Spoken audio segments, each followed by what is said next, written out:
High বন্ধুরা, good morning. সকাল সকাল স্নান করে ঠাকুরের মন্দিরে প্রণাম করতে চলে এলাম। এটা আমাদের বাড়ির পিছনে একটা বিষ্ণু মন্দির আছে, সেখানে আমরা স্নান করে প্রতিদিন প্রণাম করি এবং তুলসীতলায় জল দিই, বৃন্দাদেবীর মন্দিরে জল দিই। যাই হোক, প্রণাম টনাম সেরে নিলাম, এরপর কাপড়গুলো মিলে ফেললাম। হ্যাঁ, সবসময় ছাদে যাওয়া হয় না, বেশি বেশি জিনিস থাকলে ছাদে দেওয়া, একটা দুটো জিনিস থাকলে বাড়ির ওই পিছনের দিকেই দড়ি দেওয়া আছে, ওখানে জামা কাপড় মেলা হয়।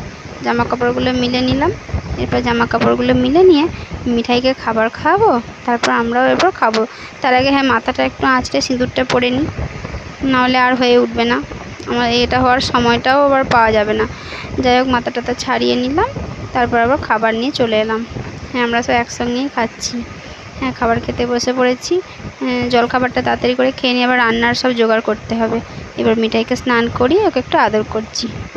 আমাদের বাড়িতে রঙের কাজ হচ্ছে, মিস্ত্রিরা কাজ করছে, কিন্তু আমার বড় ওদেরকে একটু হেল্প করে দিচ্ছে, ও পারে রং করতে। যাই হোক, দুপুরে খাওয়া দাওয়া সেরে নিলাম, এরপর আবার বাসন মাজতে বসে পড়লাম। বাসন মাজছি, বাসন মাজা হয়ে গেলে একটু রেস্ট নিতে হবে, কারণ দুপুরের খাওয়ার পর একটু রেস্ট না নিলে সারাদিন কাজকর্ম করা হয় তো শরীরটা ঠিক বয়ে না। যাই হোক, তাড়াতাড়ি কাজটা সেরে নিয়ে একটু রেস্ট নেবো, তারপর আবার বিকালে উঠবো, সন্ধ্যাবেলায় আবার সন্ধ্যা দেবো।